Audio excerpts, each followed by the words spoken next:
Guys come back from treatment and they're like, hey, I'm good now, but that talking about that stuff brings out my shame and that's not good for me in my recovery. Bullshit. That's what I'm saying. Am I allowed to say that? Oh, yeah. Yeah. Yes. Okay. Emphasis on the Yes, shit. please. Yeah, like, no way. No, that's not going to, not if you want this relationship to continue. Damn right. Yes. Welcome back to another episode of Till the Wheels Fall Off. I'm Matt. I'm Paige. We've got an excellent topic in store for you today.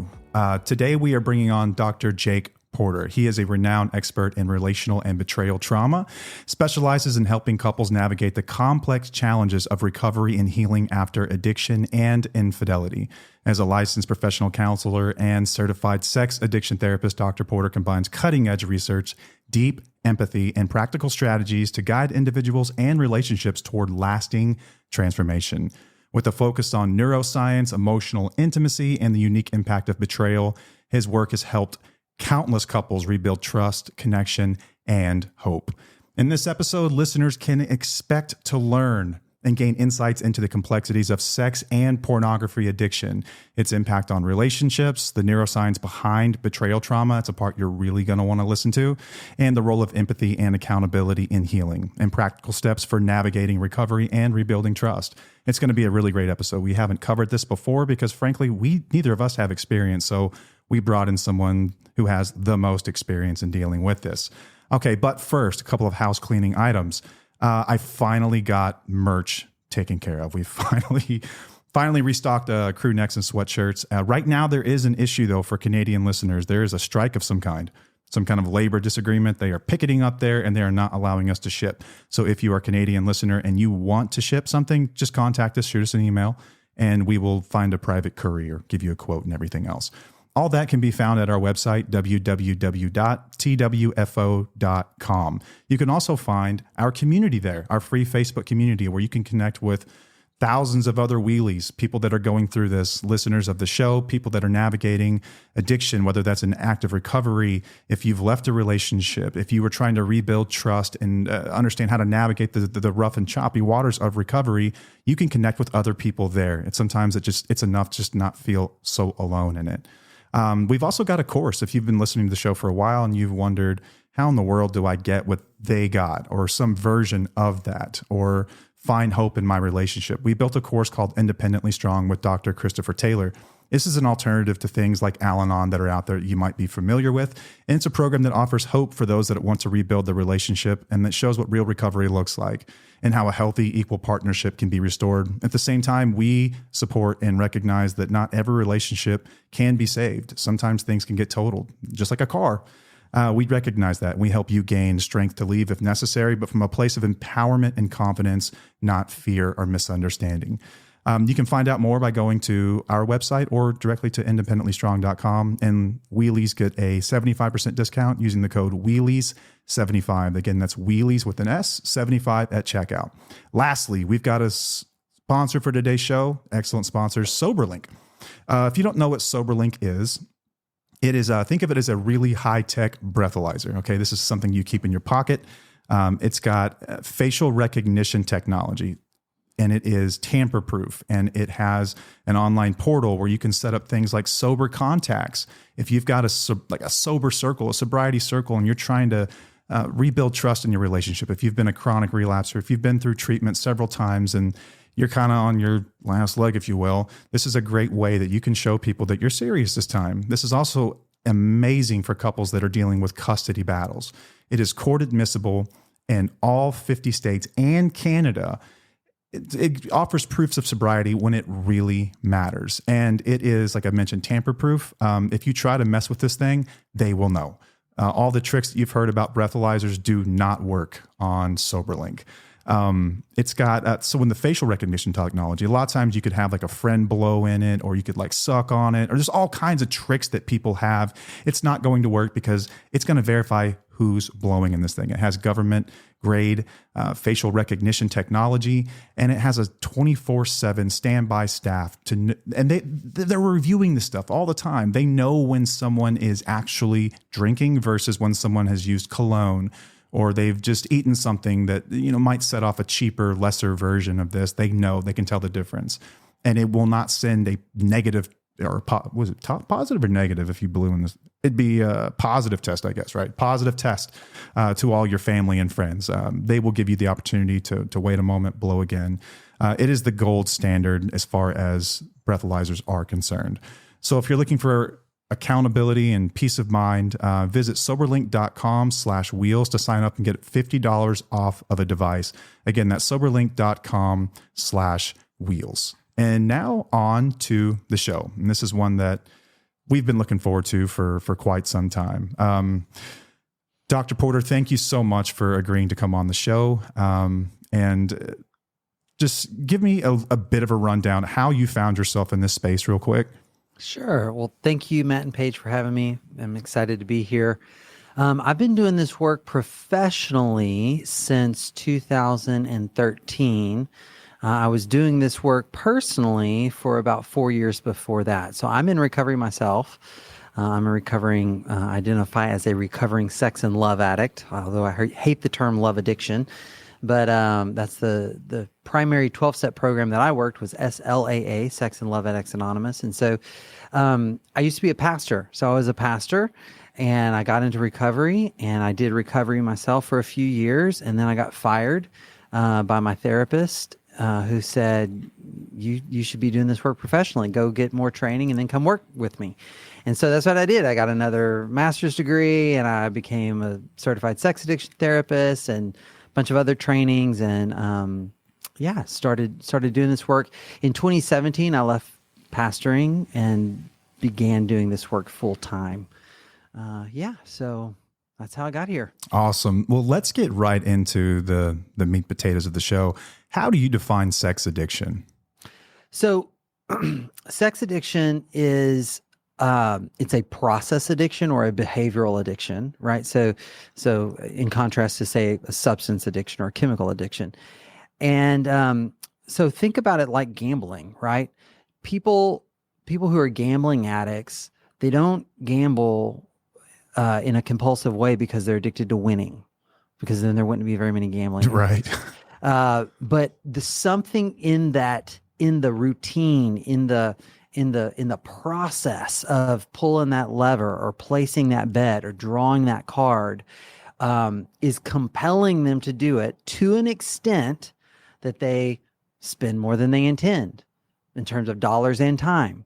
They continue despite harmful consequences to themselves. They do it despite it damaging their own relationships or getting in the way of their work. They find themselves needing higher levels of intensity or more in order to reach the same sort of feeling of fulfillment or rush or whatever. It's all the same marks of other addictions. Okay, it's just that sex is the behavior that those compulsions or those addictive impulses are driving the person toward. So a sex addict is not someone who likes sex. It's actually really sad, because sex addicts often actually hate sex. They may not even be aware that that's the case, but what happens is the moment they actually act out sexually, they're filled with shame and despair. And so what the addictive element is the lead up to it. It's the promise that this time will be different. This will be the one. And there's this, it's like this, or this will be the last time, and then I'll stop. All those distorted thoughts that can happen with any addiction. But then the moment I actually cross that line and I act out, then it's shame, despair, hopelessness, all of that. Okay. I have a question about diagnosing someone as a sex addict, because you've answered part of it there. It's not just someone who likes sex. So not just someone with a high sex drive or high libido. It's not just someone who has been through infidelity in a relationship.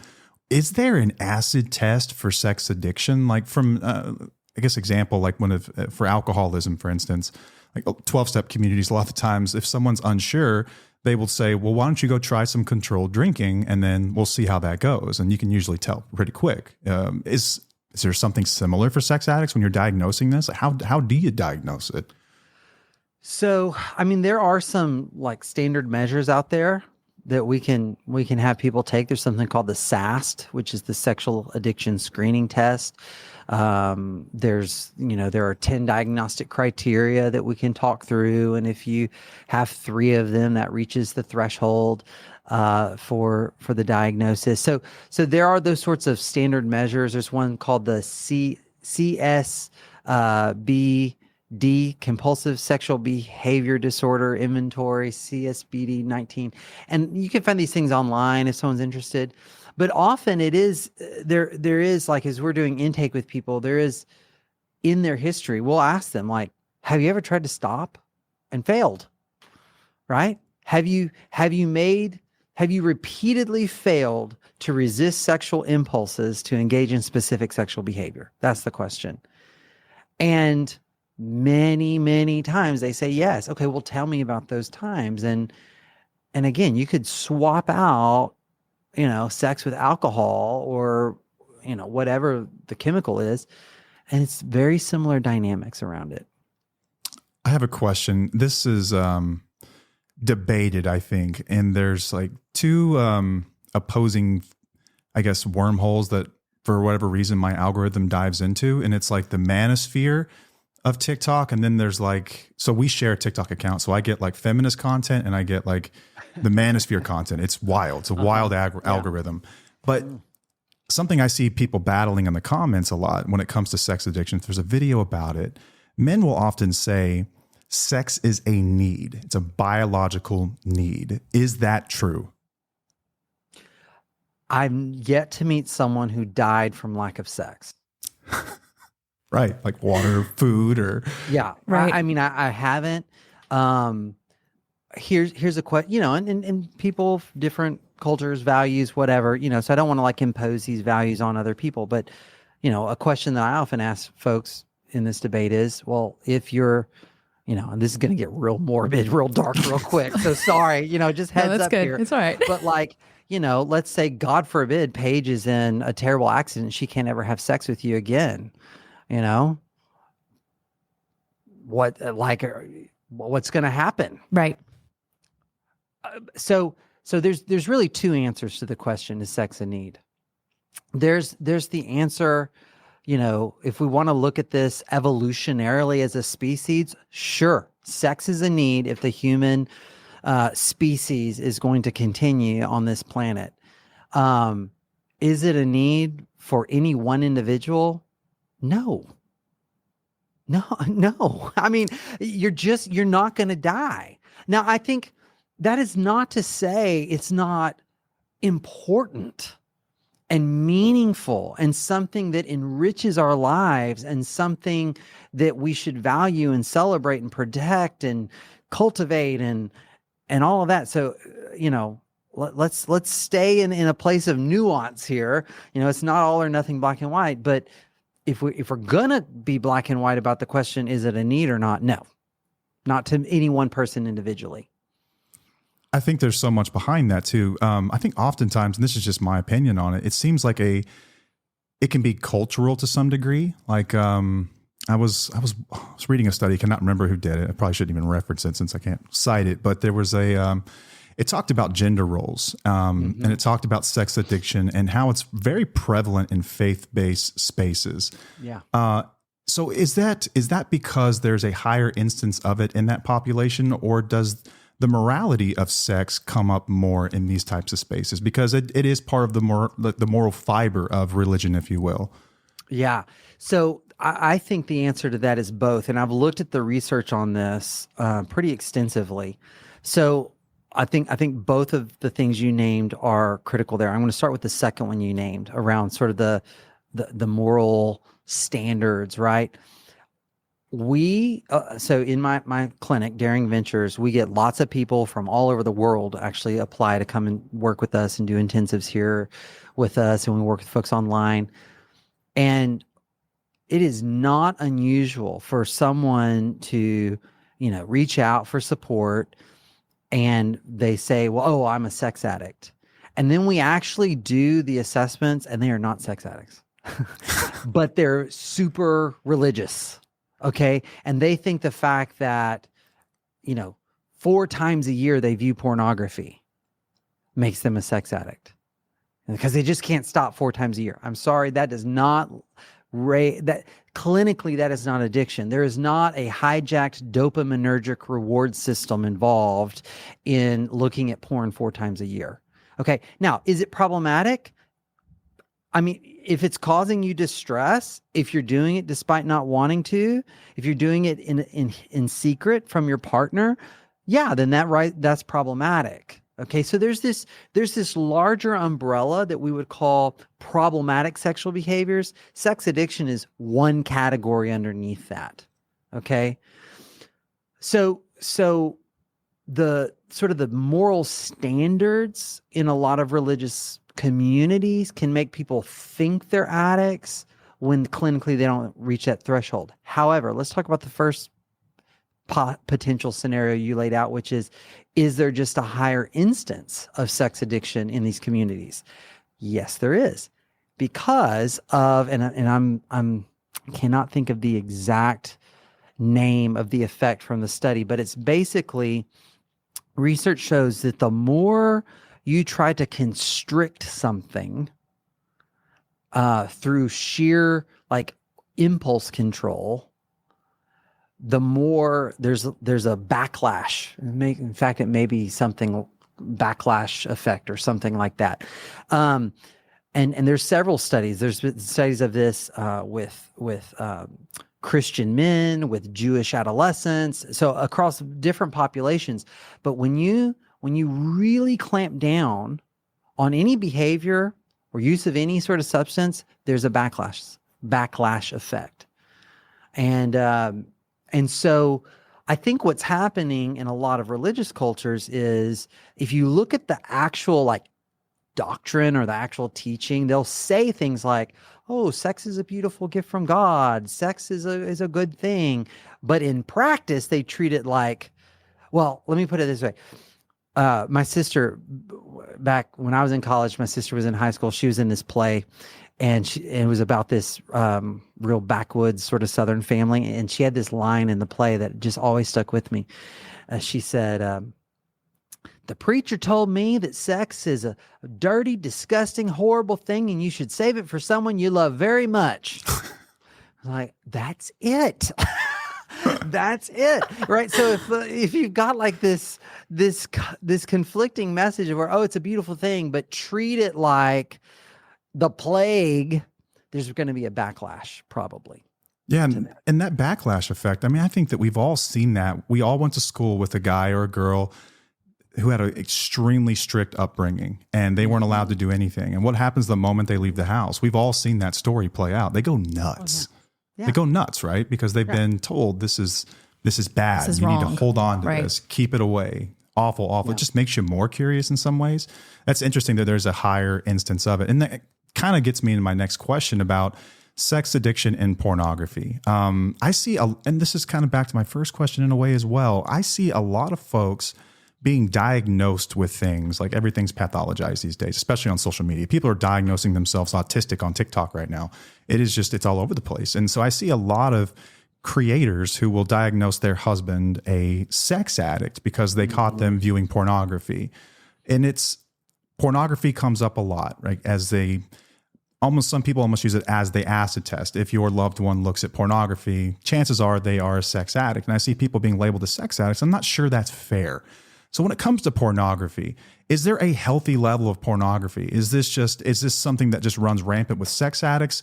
Is there a right and a wrong way to look at pornography? Let's talk about that for a moment. So, I talked about this sort of broader umbrella of problematic sexual behavior. And then underneath that, you've got sex addiction. Well, you could even go within that, and there's, I don't even know how many we're up to now, 16 subtypes of sex addiction or something like that. Wow. Yeah. Yeah, all these different types of sex addiction. And so pornography use would be one subtype. And even within that, you could break it down even further into genres of pornography, and is it always paired with masturbation, and all this kind of stuff. So all this is how I conceptualize of it. All pornography addiction is sex addiction, but not all sex addiction is pornography addiction. Okay. But I will also say not all pornography use is pornography addiction. So just like with drinking alcohol, right? You can have something called problematic drinking, but not go to the level of full-blown alcoholism, Sure. right? In the same way, you can have problematic use of pornography without it rising to the level of pornography addiction. Okay. And so how do you know if it's okay or not? Well, I want to give two answers to this. I want to give like my personal view, and then I'll talk clinically. Okay. My personal view, if you, and look, don't go down this rabbit hole, because you can't undo awareness. Okay. So, if you're going to be disturbed by this, if you're going to be mad, then just don't investigate what I'm about to say. I do not think it is possible to untangle pornography from the sex trade and human trafficking. I don't think it's possible. I think those industries are so bound together that if you are a consumer of pornography, you are participating in human trafficking and the sex trade. Okay. Now, I'm not saying that it's the equivalent of you being the coyote smuggling across the border. Okay. So I'm not unreasonable in that way, but I'm just saying, like, to me, there's a real moral issue there. Okay. That's me personally. All right. If you want to know more about that, look into an organization called Culture Reframed. Totally secular feminist sociologist, done all this research on this. Okay, let's talk clinically though. If I'm talking with clients of mine, I'm not going to impose my morality on them. So here's the deal. What's the agreement within your coupleship? That's what it comes down to. You have the right to choose. You have the right to choose if you're going to be in relationship, in an exclusive monogamous relationship with someone who uses pornography or not. That's your right, and you get to choose if you would rather look at pornography or be with a partner who says, I don't want to be in relationship with someone that looks at pornography. Everybody has choices here. You may not like the choices that are in front of you, but that's reality. Everybody gets to make choices. So that's how I approach this with couples. She's saying, not she specifically, just to clarify, the listeners, I'm not talking about Paige specifically, but the hypothetical clients in front of me, I might say, she is saying that she is not cool continuing in this relationship if you continue to look at pornography. Ball's in your court, buddy. Which do you choose, porn or her? Yeah, so it's about values. It's about what you value. I was going to say the exact same thing. Yeah. It seems like, okay, maybe this is just my circle of friends, but it was kind of assumed that every one of my friends dabbled in porn, right? Mm-hmm. Are couples just not having these discussions? Is this something that it's just taboo? They're not talking about this when they first start dating? Because it's like this stuff comes out 4 years into marriage. Right. Yeah. So no, the conversations aren't happening. And when they are happening, they're beating all around the bush. They're not being real direct, and they're not being very thorough. And then on top of that, they're lying. Okay. So, people are minimizing their usage. So they'll admit it, but maybe they look 3 times a week and they say, a couple times a year or something like that. Well, that's a very different scenario. Yeah. That's a very different scenario. And so then, 4 years later, someone stumbles upon their partner's internet history and they're, oh my God, you're doing this, several times a week in the middle of the night. That, and listen, it's not the pornography use that is the issue at that point. It's, you lied to me. We talked about this and you withheld reality from me. And that's kind of going a whole different direction than I'm sure we'll go at some point. But to go back to your question, no, couples, 1, they're not talking about it. 2, when they do, it's not very effective. And 3, they lie. Yeah. It's the lying. And this is very similar to substance use too. It's the lying. Yeah. We focus on the behaviors, and it's the lying that affects us. It's not necessarily the fact that they're drinking or using. It's the fact that they're lying about things. Yeah. So it's the same. And that'll beautifully open up a conversation on betrayal trauma. But I want to ask another question about pornography and the latest studies that have come out on pornography and its effect on the brain, its effect on the brain's reward system, and how bad this stuff really is for us. I mean, from a biological standpoint and how it can rewire the brain. Talk about some of that, some of the latest information on porn that might shock people. Yeah. So, I mean, we see the brain on pornography light up similar to it would on cocaine. I mean, same neural pathways, same structures are lighting up. Now, everyone who does a single snort of cocaine is not going to become a cocaine addict. Okay. But some will. And it's the same with pornography. And if we want to, I mean, and then you can go down the rabbit trail of when did first exposure happen, right? Because an 8-year-old or a 12-year-old brain is not prepared for the super stimulus of high-speed internet pornography. Is not prepared. It's just, it is not, that brain will be broken. Now, I'm not saying it can't be healed, but it will break that brain momentarily. But the average age, I think, of exposure is about 11, is it not? Oh yeah, about 11. About 11 for boys, I think, and a little bit older for girls, so something like that. But yeah, absolutely, which is why, parents need to be having these conversations ahead of time. Oh yeah. What you do when you see it, and you're not in trouble for seeing it and all that. That's a whole other topic we could go down. But yeah, their little brains, our brains at that stage of development, they're just not prepared. And here's the other thing. So let's say you've got, and this is so sad to me. Let's say you've got someone who's like mid to late 20s right now, a guy, mid to late 20s. And for the last 15 years, his sexual development has been largely digital. Right? So porn, and if not porn, swapping pics with his girlfriend, this, that, the other. It is shocking how many of these guys cannot now hold an erection with an actual flesh and blood person in front of them. Because when you activate your sexual system and you act sexually, it also activates your attachment system, and especially in those adolescent years that are so formative. So now, what is my attachment system attaching to? Well, it's a combination of my self-stimulation and this digital avatar that I can create to my own likings. There's no integration of, and this is going to get a little graphic for just a second, but smells and tastes and flesh to flesh experience integrated into the development of my arousal template.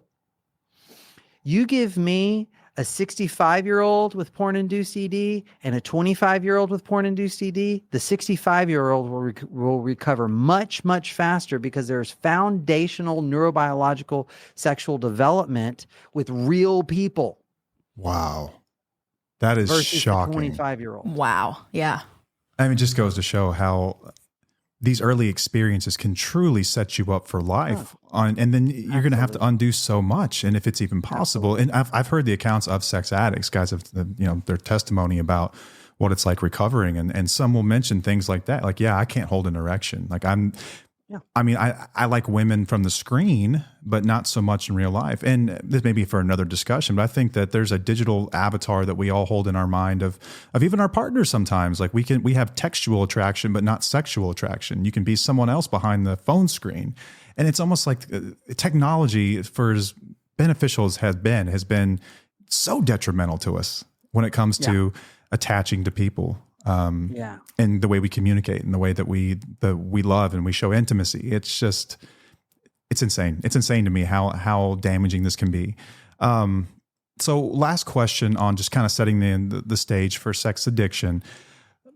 Addiction in general, I think that there's a conception out there that a lot of it, I would say all addicts have some kind of trauma in their past that leads them to this place in their life. And I've been working with people and helping them recover for the last decade plus. I spend 3 to 4 nights a week at a treatment center, volunteering time.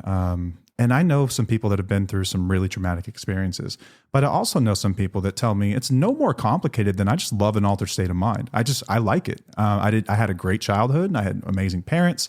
They never put their hand on me. I was never susceptible to any kind of abuse. I love to get high. When it comes to sex addiction, do you see more of these traumatic experiences that lead someone there, whether it be their sexual abuse in their past or something that's happened along the lines that have led them here? Yes, I do. We do see that. And I'm actually pulling up a document if I can do it really quickly. Let's see. By all means. Let's see here. No, it's not. That's okay. I'll go off my memory. So this is a little bit of an older study, something called The Making of a Sex Addict. Patrick Carnes, who's a real big name in the sex addiction field, kind of a pioneer in the diagnosis and treatment of sex addiction. He looked at a huge sample of these were inpatient sex addict sample, all men in this sample. And the numbers in my mind are something like 97% experienced emotional neglect or abuse as children. Low 80s, I want to say, were sexually abused, and in the 70th percentile were experienced some form of physical abuse in their developmental years. So there is a super high co-occurrence between early trauma and sex addiction. My suspicion is that those people who just enjoy an altered state, their sex is not, generally speaking, what's going to get them to, if that's what you're looking for, a chemical is probably going to do it a lot faster and more effectively.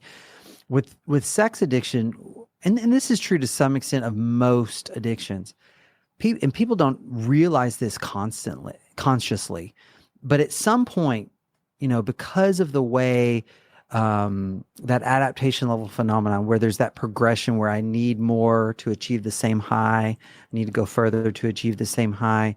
At some point, we quit chasing the high and we're just trying to outrun the withdrawal. Oh, yeah.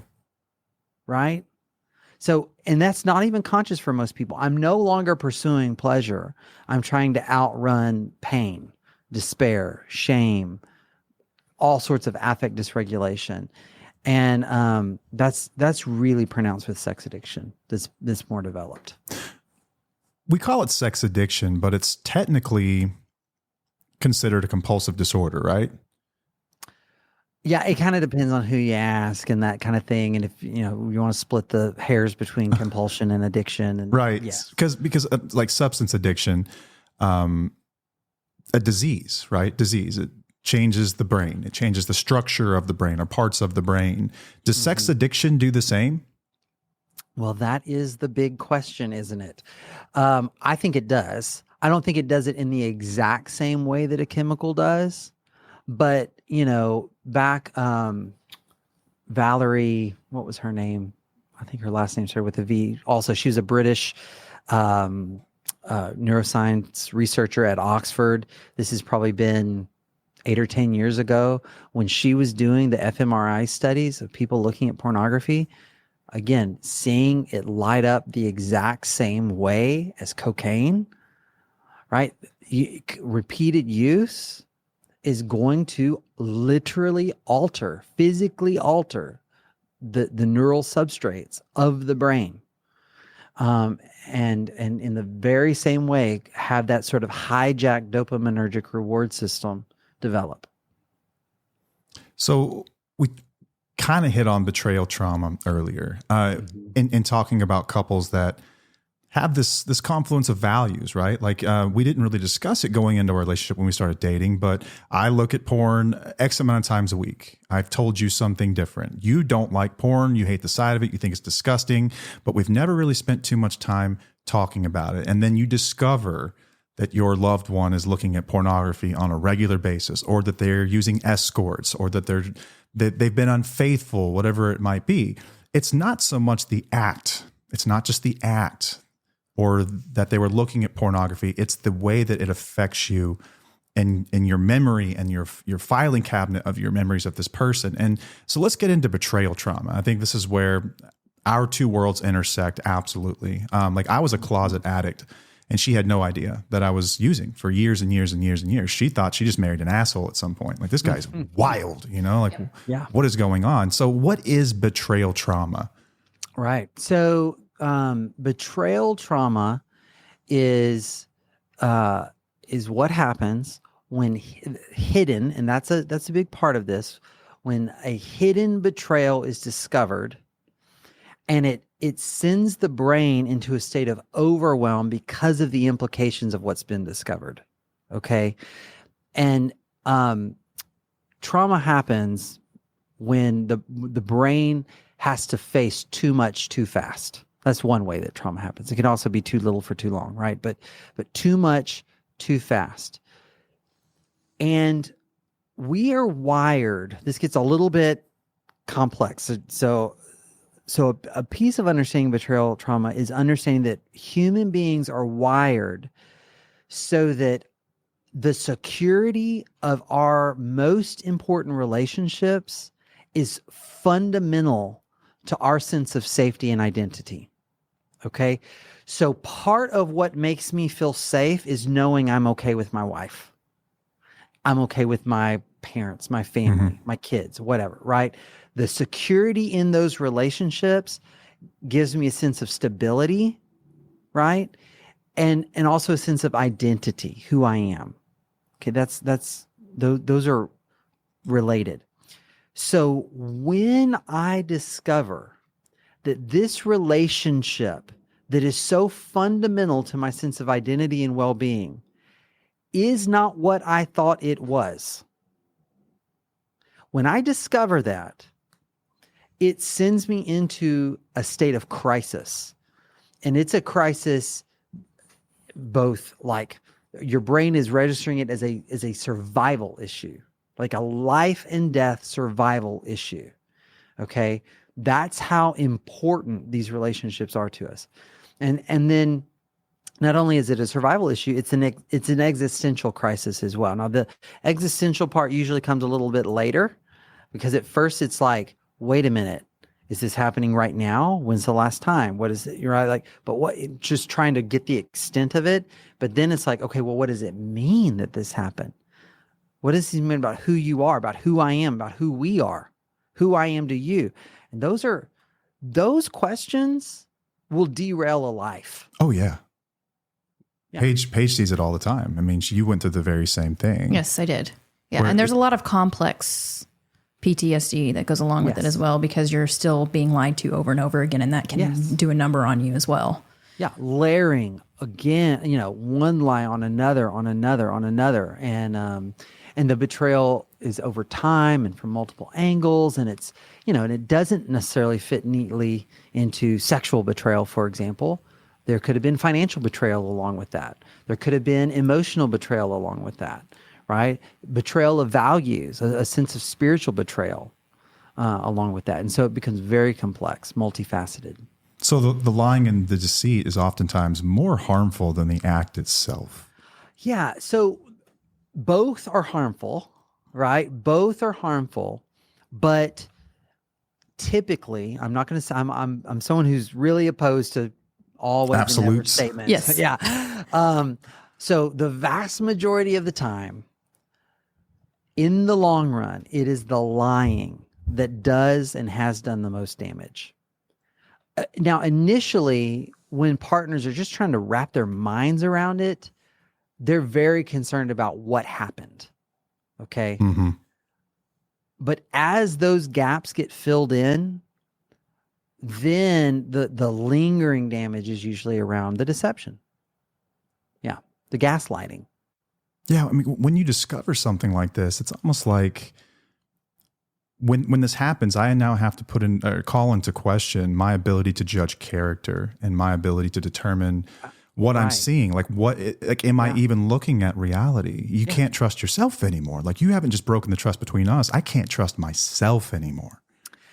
Absolutely. And it gets worse than that, because many of the partners that betrayed partners that I've worked with, they say something like this. There were these moments when I felt like something was off. I thought something was wrong. I came to you. I asked you. You assured me it's nothing. Oh, it's work stress. Oh, it's this, it's that, the other. And I chose to believe you over my own gut. So not only did you betray me, but I also have betrayed myself because I didn't listen to my own gut in this. And so there's a feeling of self-betrayal as well. What can this do to a person long term? Oh, it make people crazy. I mean, it will. It'll make people crazy. And I have seen people who have lived for decades in this dynamic, and they are usually the ones. So let me just paint a picture for you, like create a scenario. Say there's a man and a woman. They've been married 35, 40 years. They have adult kids, maybe even a couple of grandkids at this point. Okay. And the whole time there's been deception and, hidden betrayal, gaslighting. The wife, and say the wife is the one who's being lied to. She's been like, something's off, something's wrong. And she keeps asking and being told nothing's wrong, nothing's wrong. But she still feels like something's wrong. Okay. Well, she starts to react to this incongruence between what's happening around her and what her gut is telling her she knows is, that something's off. And it starts coming out, and she's impatient with her husband. She's hypercritical of her husband. She calls out every single thing that she does. Now, this is all a consequence of something is off, and she is trying to figure it out, and her spidey senses are, telling her, and her brain is just reacting, trying to make sense of it. For him, he's like, see, she really is a nag. I really can't tell her. I really couldn't. And he's confusing cause and effect, right? So really his hidden deception is the cause of her symptoms, but he's saying her behaviors are the cause, justifying his behaviors. But what do the kids see? Mom is always on dad's back. Mom is so hard to get along with. Mom blows up at every moment. She loses it during holidays, this, that, the other. And mom becomes the bad guy, the scapegoat in the family system. Mm-hmm. But all of her behaviors are understandable in the context of someone who's just been severely gaslit, and they're just trying to find some stable ground to get their feet on. That's probably the most validating thing any of our listeners could hear 100%. Right now. I mean, 100%, because they feel crazy. And you're right. I've come across more addicted people than I can count that have more complaints about their wife than they can stand. And I just sit there and I listen, I let them talk, and I let them talk, and I let them talk. And you kind of back them into it. It's like, let's talk about where this came from for a moment, pal. And they figure it out over time, but many people don't see this when they're in it. They just don't. It's almost like it requires some therapy or a professional to sit down with you and talk to you about it, and so you can really uncover it. But you're absolutely right. It's the behaviors leading up to that cause the stuff that you have the most annoyance with. Like I've said before, like any of the issues that I had with her were as a result of my behaviors that put her in a position to act that way. Push me to the edge. Right. Yeah. 100%. But when you're in active addiction, whatever the addiction is, when you're in active addiction, you are operating in a false reality. Yes. You've got this little closed loop of reality that is self-confirming, right? There's a self-confirmation bias in there in which you're confusing cause and effect. You've got all your little cognitive distortions that perpetuate it and keep it going. And you're sure that you're right and everyone else is wrong, right? And you can't see a different way until you're outside of it and you're like, oh my gosh. Look at that. How did I ever believe that? Right. Oh my gosh, right? That's also why partners of addicts often, like, They're like, I just don't get it. I can't wrap my mind around it. How could someone do that? Well, you're right. No shade on you for not being an addict. You'll never fully understand what it's like to be inside that little closed circuit false reality. Yeah. And this is why, and I tell everyone, you can't just tell her, it's usually her, right? So I know let's go ahead and like, what are the split stats on this? I know for substance users, it's roughly 75% are men. What about for sex addicts? Those numbers are shifting right now for a lot of different reasons. I've seen actually around the same percentage split, 75, 80% male. But the number of female sex addicts and the prevalence of sex addiction among females is rising. One, I do think there are cultural changes that are leading that, but also we're more aware of ways it manifests in women that we used to not consider. For example, erotic novels. A lot of female sex addicts are addicted to erotica, but we never used to ask about that. We would just ask about porn, and they'd say no. It's written porn, essentially. So we're getting more aware of how it shows up in both genders. Okay, that's essentially why, though. I kind of back into your conversation there. Why you can't just tell someone, like I've come home from treatment. I spent 30 days away or whatever it might be, or I've been going to counseling now for 30 days. And I come home and I say, can we just move on? Just forget the past. This is why we can't forget the past. It's because of this. It's this right here. Yeah. Yeah. It's, you absolutely cannot. And here's my silly analogy here. So let's say you're in business with someone, your best friend. You and your best friend go into business together, and for 10 years you have this company and it's pretty successful. There's struggles along the way, something does always seem a little off, like I can't quite get ahead, all this. Anyway, 10 years later, you discover that your best friend and partner has been embezzling from the business, stealing from you the whole time.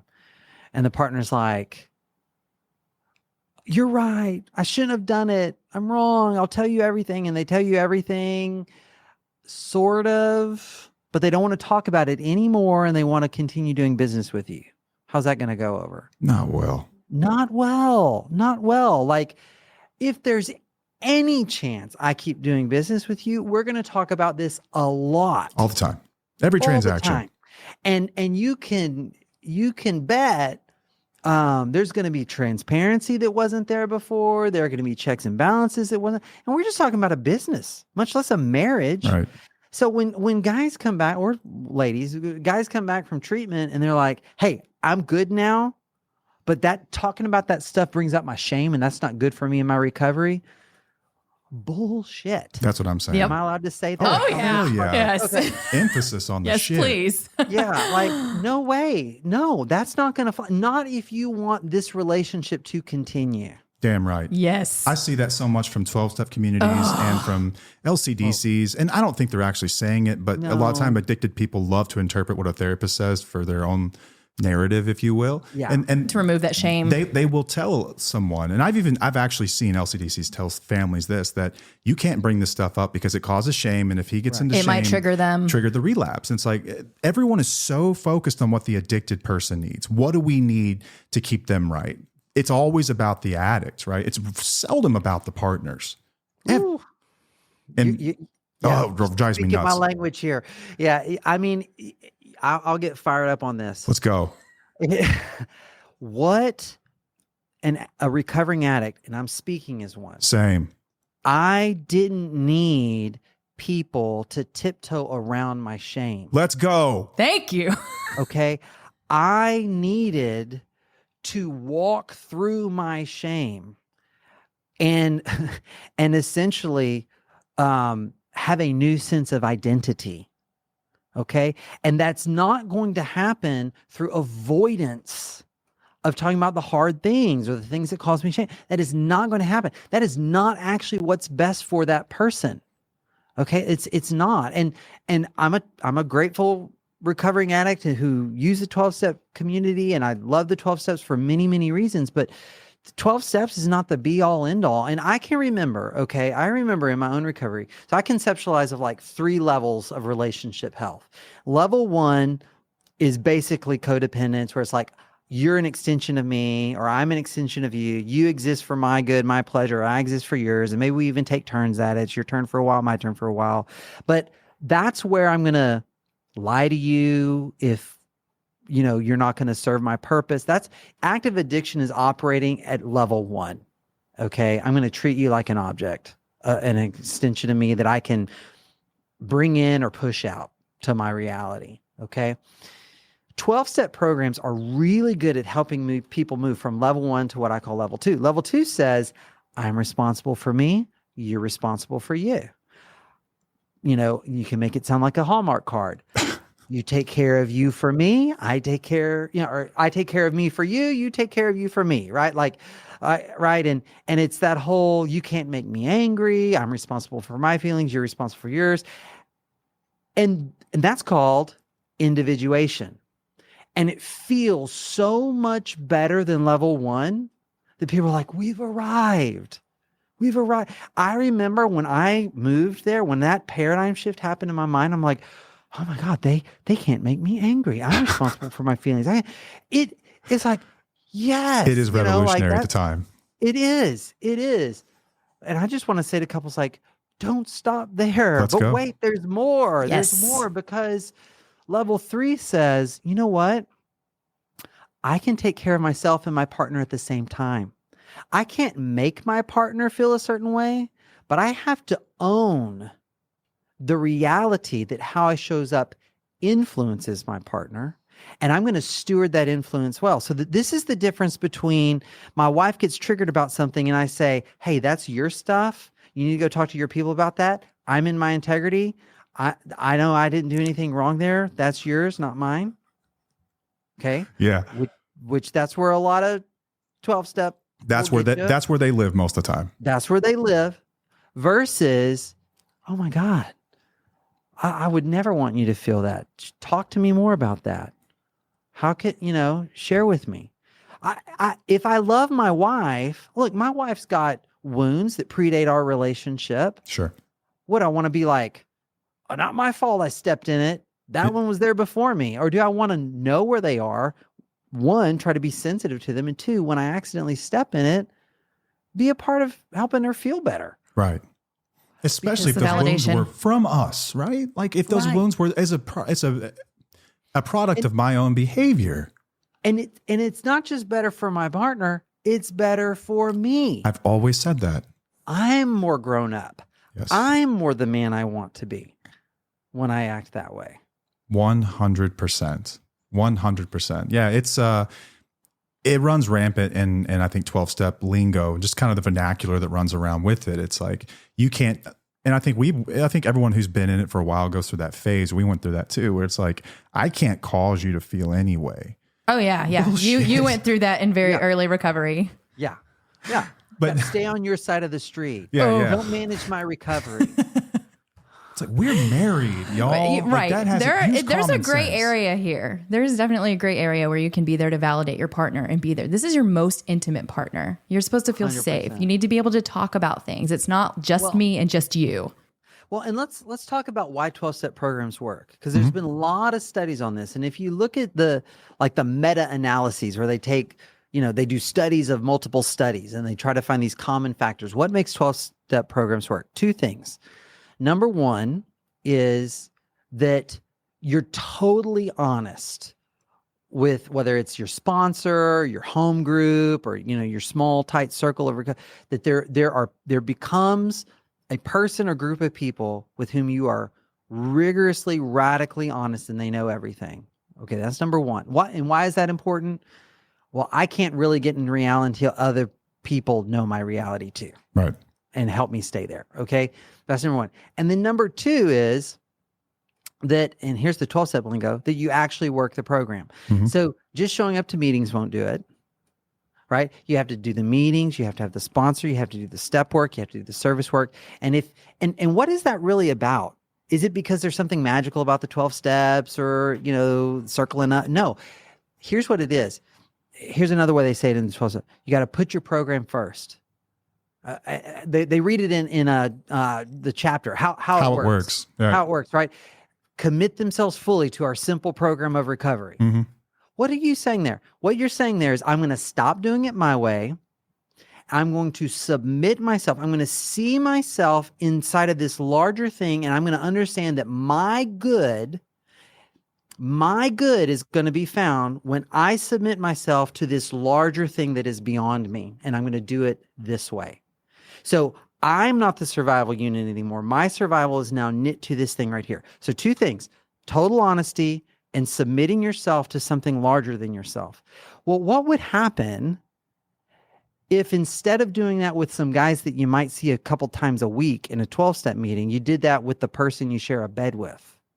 I tell you everything, and I'm going to put this relationship first, and I'm going to understand that I never have to choose between what's best for me and my marriage, because if it's bad for my marriage, it's bad for me.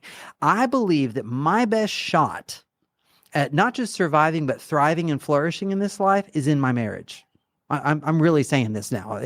Jake, the human being, like, being in my marriage with my wife is the best thing for me. That is the best case scenario for me. So I never have to choose between my marriage and myself, because if it hurts my marriage, it hurts me.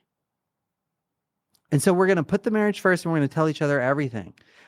That's why 12-step programs work. Yeah. Just do it in your marriage. So Yes. So my best friend is a therapist, which is always fun. And he was talking to me about, he was like, the reason that therapy works, or when it's effective, it's about rapport with the counselor, whoever that might be. I can trust you. I can be open to you. And then it's the investment that the client has in the therapeutic process, which is, once again, I'm going to do what's prescribed. I'm going to do something different. It's really simple when it all distills. It's, I'm committed to this. I'm willing to follow it. That's all there is to it. Yeah. Yeah. That's why it works. That's why it works. That is why it works. So I feel safe and comfortable with you. And here's another way of saying it. If I'm the client, I believe that you believe you can help me. 100%. Mm-hmm. That's what it's about. That's what it's about. So we've talked about couples that have worked through this, like we worked through this, and you've basically outlined exactly how we've done it in a much more eloquent and precise way. But what about for people that don't get that? Let's say couples that have split up. And when it comes to betrayal trauma, especially, like, I have made, like, 12-step lingo, amends, right? I have changed, for lack of a better term, over the years. I'm a different person today. I carry myself differently. I'm more honest, or completely honest anyway, with her. And there's full transparency. She can live with that, I think, because there has been an apology. There's also been a follow through with changed behaviors.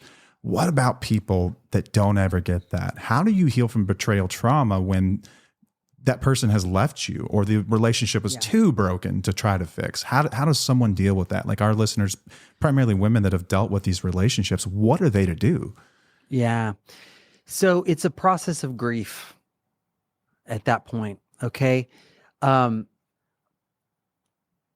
Whether you stay in the relationship or not, so the first step is safety and stability. Okay, to heal from trauma, safety and stability is the first phase. If you're staying in the relationship, part of getting safe and stable is knowing what happened. So we do a process called full therapeutic disclosure, and we use polygraph, and we help that betrayed partner really know they know everything. The whole truth. The whole truth. All their questions answered, all of it. Okay. Now, if you don't get that, what's your reality? Your reality is you're not going to get that. Now, that's tough. Like, even as I say those words in this moment, I feel a sinking in my stomach of people in that situation. Right. But that is reality. And we have to start with accepting our reality, so that we can make choices based on our reality. And choices lead to empowerment and healing. Okay, so the order is reality, choices, empowerment, and healing. And so when I go, okay, I'm not going to know And I go, this is going to be part of my story, that I don't get all the data. I have these little pockets. Now I shift to, what does that mean? And if you're in this situation that we're describing right now and you hear nothing else I say today, hear these next couple sentences. It is not what happened to you that will define you. It is the story you tell yourself about what happened to you. Okay? It's not your story that sets your trajectory for your life. It's the story you tell yourself about your story. That will set the trajectory for your life. So if you say, because I won't ever know, therefore I'll never heal, well, that is exactly what will happen. But if you say, I will never know, but I will not let that define me.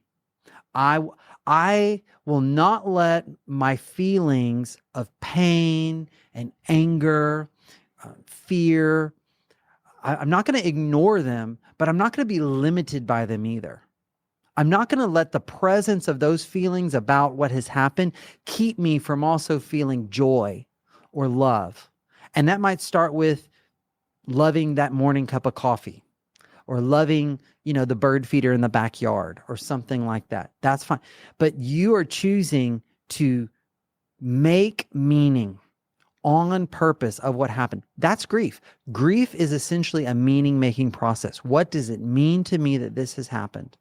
And it's hard, and you oscillate in and out of, pain, and then you have a better day, and then you're grateful he's gone or she's gone, and then you miss them again, and that's just part of it. But you don't have to be defined by it when you decide, I'm going to grieve on purpose. I'm going to decide what this means for my life. There's almost shades of like victim mindset versus survivor mindset to this in some way too, right? 100%. 100%. So there's a duality here.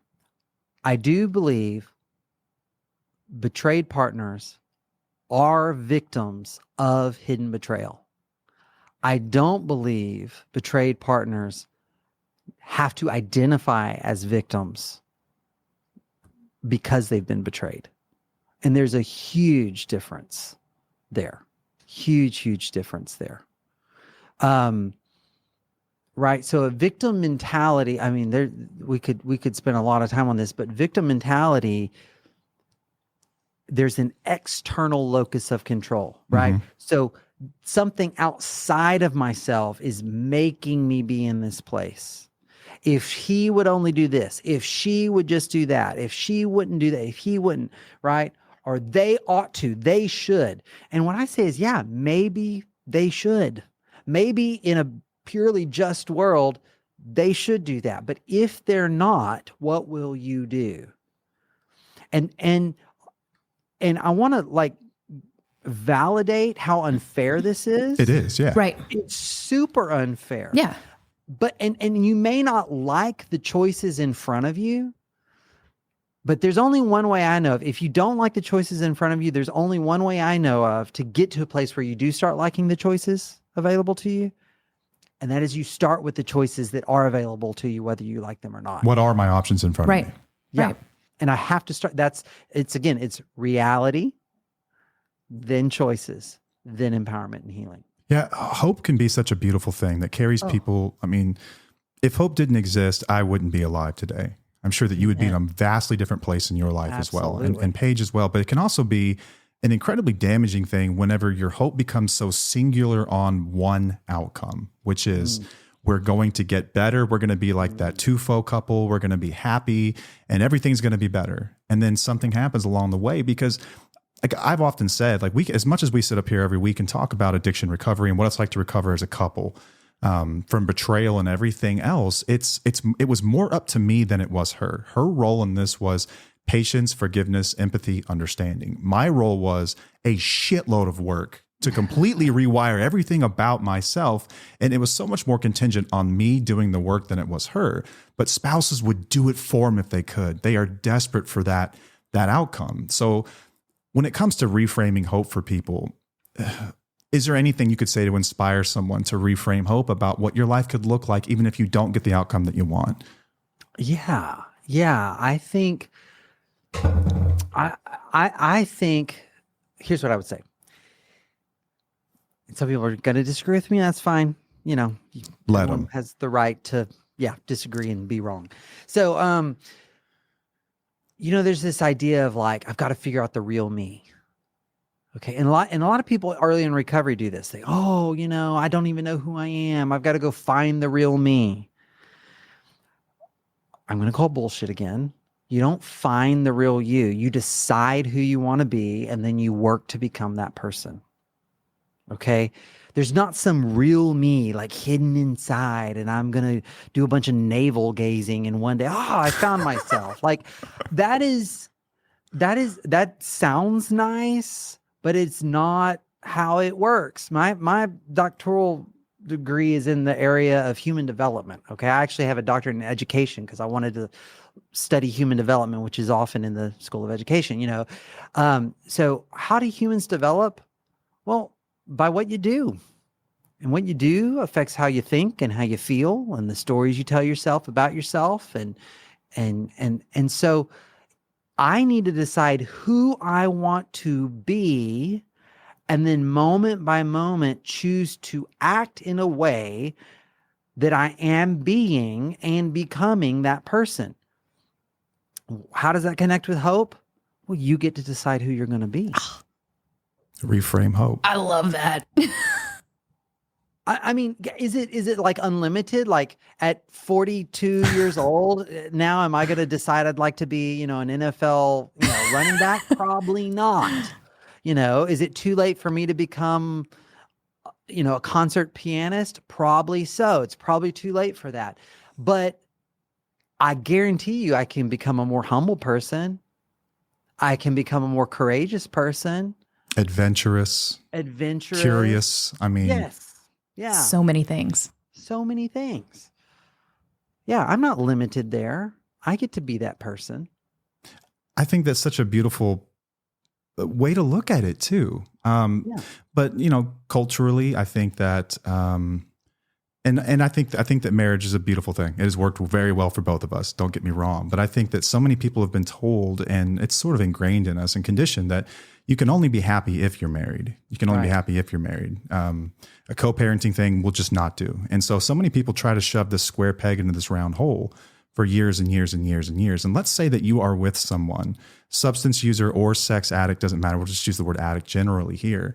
And you have tried to force that square peg into that round hole, and they are not willing to change or willing to see your perspective. You've got a healthy outlook of what you would like things to look like. Is there further damage you can do to your psyche? Like it almost seems to me like you are almost voluntarily setting yourself up for further betrayal. You know what I mean? Like the story you tell yourself about your relationship versus the reality of your relationship. Yeah, for sure. People have far more choices than they think they do. It's convenient to not see the choices we have. Let me say it this way. So back in the days when I was a pastor, okay, I'd meet with people, married people, and they'd say, "Well, I can't get divorced." I'd be like, "Well, why not?" They say, "Well, we are in a covenant together." Okay. Here's my take on that. If you're in a covenant or a promise or whatever, whatever word you want to use there, what makes that covenant meaningful is not that you can't walk away from it. It's the fact that you could walk away from it and you choose not to. Okay. I like that. Mm-hmm. You have right? Like my wife has committed to me. It's not like, oh, now I got her. Right. For good. Right? She's in the bag, man. Yeah. She's in the bag. Or now, or the flip side of that, well, now I've made a covenant to her. So now she's the old ball and chain. Mm-hmm. I mean, come on. How degrading is that to both of us? Right. Every single day, I get to choose to honor that commitment or not. And here's, again, taking my take one step further. And if there's been hidden betrayal, there's been deception, there's been infidelity, right? that person has already chosen to break that covenant. If I'm the betrayed partner, I get to set the terms for reentry if they're going to be there at all. That's a matter of justice in my book. If you come and work with me, understand that's a foundational principle. Justice demands that the betrayed partner gets to set the terms for reentry to the relationship. And buddy, you can get on board or not. Yeah. Your choice. Yeah. It's so many people, addicts love to weaponize those vows. Oh yeah. You see said it all in the time. Sickness and in health, and I'm sick. Oh. So then get well. Get well. Damn right. We all have choices. You know, There are options. addiction is a disease, right? Yeah. I'm not going to argue with scientists, but for why it's a disease is a different conversation. The parts of the brain that change. But so many people look at it like cancer, right? Cancer doesn't operate independent of my choices. Now, maybe what brought that cancer on could, right? But my choices can, what I'm saying is recovery is a choice. Yeah. Addiction is a process, if you're recovered, which is bookended by choices. At some point, I made a choice to use for the very first time. I made another choice. And before you know it, my brain's working against me and it's hard to get out. But then we make a choice to recover. We do. We make a choice. It is bookended by choices. So I don't think it's as nuanced to say I think it's hopeless to say it's a disease and there's just no way out. Yeah. So I teach at a higher education institution in their doctoral program. I teach professional counselors addiction treatment. And the way I explain it is, it's like, and I have my little object lesson here. For those of you listening, I'm holding up a black paperweight diamond and turning it, and you can see all these different facets. And there are all these different models of addiction. Addiction is a disease. Addiction is choice. It's the choice. There are all these different models for what addiction is. And every single one of them gives us some insight into what it is. But no one model captures the entire phenomenon of addiction. The truth is shared. Exactly. And so, yeah, there are things to learn looking at it through that lens of disease. But if that's your be all end all idea of what addiction is, it's not a full reality. It's not a full reality. And mental health is a commitment to reality at all costs. Yes. That was Scott Peck from The Road Less Traveled. It's a bumper sticker is what that is. It's a good one. It's one of my favorite quotes. Yeah. I love that. Okay. Let's talk just as we close this out. I think I could talk to you for 5 hours. I know, right? This is just wonderful conversation. I think it's just useful bring for me listeners back another time. I'd love to. We will 100%. I will promise you that. And the guests and the listeners, I mean. Let's talk about the role of empathy in healing. Okay. So why is empathy from the betrayer critical to healing? If you are going to go down this path and you want to fix this, why is empathy so important? Yeah. So there are a couple of reasons why. One reason is empathy. When there's been an attachment wound, empathy is a critical ingredient in the healing of that relational wound. Okay. If we're friends and you hurt me really badly somehow, and I know you love me, I believe you love me, but I don't believe that you really understand how you hurt me, I'm still not going to trust you. But if I can believe that you love me and you understand how you hurt me, there's some basis for me to start beginning to rebuild some trust with you. And empathy communicates to me that you understand how you hurt me. Empathy is an exchange of emotion. So you don't just understand it cognitively, right? But there's like this affective right brain to right brain, nervous system to nervous system attunement of like, I hurt you and I feel how much I hurt you in such a way that you feel felt by me. And there's lots of research out there that shows that when there's an attachment wound, when the person wounded feels felt by the wounder, that is an important, profound moment of healing. Okay? And that's one reason why. Another reason why is that the development of empathy is likely going to be necessary, not just for that moment of healing and attunement, but to create a stable and safe relational environment for the long-term healing of that wound. Right? So it's like if, God forbid, I'm in a car accident on the way home today and I get some gash in my body or whatever, and I'm, in the hospital a couple of days, they stitch me up, stop the bleed internally, stitch me up, stabilize me, send me home. There's two parallel tracks of healing that have to happen there. One is like, apply this salve to the wound. That's the direct healing. That's that feeling felt by that, and empathy is so crucial in that.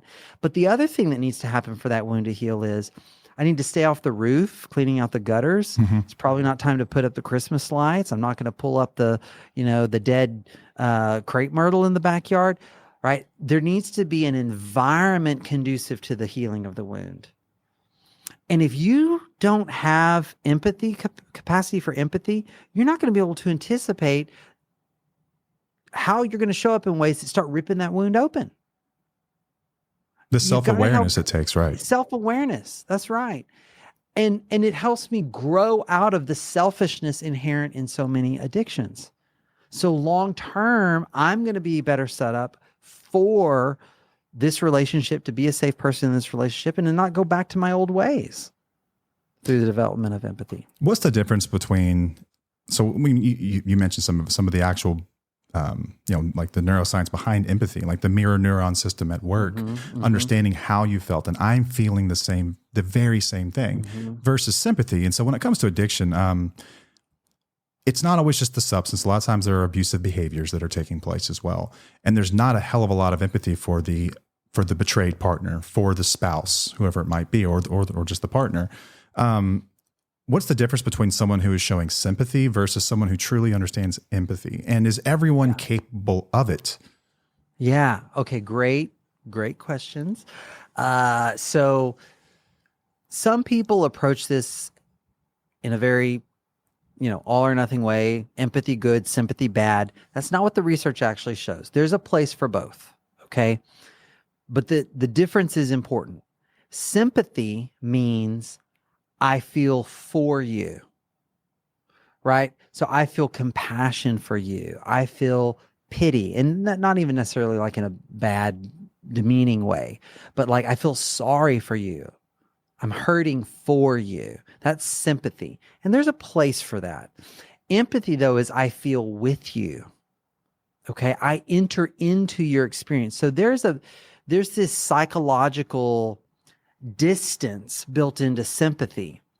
Empathy closes that psychological gap. And so a lot of the folks I work with who are on the addicted side or the betraying side, it's like they can do the sympathy thing, but when they try to show empathy, it immediately brings up their shame. Right. Because it's too much, it's too intense. And you'll never be able to get to empathy if you have out of control shame. Why? Shame, what am I doing with shame? Instead of feeling with you, I take my judgment about myself. I'm terrible. I'm awful. I'm no good. I'm bad. I project it onto you as your judgment of me. So where are my eyes? On back myself. On you. Right. So shame, I'm projecting onto you and turning it back on me. And now you're left over there sharing all your emotion, isolated, alone, alienated. Your hurt's getting dropped by me again. No space for your pain again. Left alone with your pain again. So with empathy, I've got to close the gap psychologically, resist the shame that would come up, and really hold that space with you, sit with you. And it's hard to do. Now, can anybody do it? Yes and no. There are a few people where there are some neurodiversity issues. There could be damage to certain parts of the brain, some traumatic brain injuries, that kind of thing, that could severely impair certain types of empathy. So there's two types of empathy. There's cognitive empathy and what I refer to as affective empathy. So some people with certain neurodiversity markers or certain differences in their brain, they might be able to do the cognitive empathy where they reason their way to understanding your emotion, but they may not actually attune. Okay. Beside that though, I've seen lots of people grow in their skill and their capacity for empathy. So it's a skill that can be developed, you're saying? Absolutely. 100%. So even for someone like a narcissist, like a clinical narcissist, right? Not just someone who's an asshole. All right. Well, that's a big debate. I say yes. Some will disagree with me on this, but I have personally, I always, whenever I'm on podcasts, I'm always like, do I want to say this out loud? But I will. Yes, you do. Because I'll get a whole bunch of emails and phone calls. That's okay. I love working with narcissists. Wow. I love working with narcissists. Because of how rewarding it is when they get it. Because you leverage that narcissistic impulse and they'll become the best partners. The best partner of all time. The best. They'll become the most empathic people out there. And it's a really sweet thing. And I've seen it happen. Has it always worked with every narcissistic client I've ever worked with? Absolutely not. Are there limitations? Sure. Might there be extra obstacles and barriers? And yes, but can they learn to do it to some degree? Absolutely. Absolutely. So where can people go to find out more about you and more about what you do? Yeah. Well, I just had a book come out and I'm giving it away for free. So if you go to drjakeporter.com/breaking barriers, you can download my book for free. It's really small because people, don't like to read big books. And it's, it really outlines a model I developed called couple-centered recovery. So what I was saying earlier about like, why not take the stuff that works in 12-step and just apply it to your most important relationship in your life, apply it to your marriage? That's what couple-centered recovery does. It says, you know what, we're not going to make the relationship wait for 2 to 3 years until your individual recovery's, got a good, strong foundation to it. From the very beginning, let's put this relationship in the center of this process. And my claim is, by and large, you will heal faster, deeper that way. So folks can get that book for free, drjakeporter.com/breaking barriers. I've got a YouTube channel at Dr. Jake Porter, has tons, hours and hours and hours of free content. I'm on Instagram, TikTok, Facebook. Yeah. Awesome. And if they wanted to work with you one-on-one, how would they do that? So two ways to do that. So I have my clinic here, Daring Ventures. You can go to Daring Ventures, not Adventures, Daring Ventures, and not Dating Ventures. That's a different site too. DaringVentures.com. And you can learn about my team and I and the work we do. Now, I only work with couples in person in intensives. So you come, we do 6 hours a day together for 2 or 3 or 4 days in a row. People come from all over the world and I love getting to do that. And you can go to daringventures.com/intensives to learn more about that. I also have a program though called Choose Connection Academy, and you can go to chooseconnectionacademy.com. And this is a hybrid online, like there's hours and hours of videos and exercises you do, but also a weekly group coaching call with me where I help people apply it and, answer their questions. And there's a gated community online. You can send me direct messages and be in this community. And we work with hundreds of couples there. And it's seen a lot of great results through that. It is expensive. There's different price points depending on all the options and all that, but it's designed to be cheaper than what it would cost to do 2 individual therapists and a couples therapist and group and all that. So chooseconnectionacademy.com. I think that's wonderful. I think it's, and I hope people listen to that because there are so few resources for people in this space. Most of the time, they'll just tell you go to an Al-Anon meeting or a 12-step meeting and there you go. Good luck. That's it. Good luck. So thank you so much for coming on the show today. You will no doubt be back. Yeah. I hope so. So many other topics I would love to hit on that I've seen you cover online. So please go check out YouTube channels where I've digested tons and tons of content over the last month. But thank you so much for coming on. Thank you, Matt. Thank you, Paige. Thank you. All right, guests, thank you for joining us, listeners. Until next time, I am Matt. I'm Paige. And we'll see you. Bye.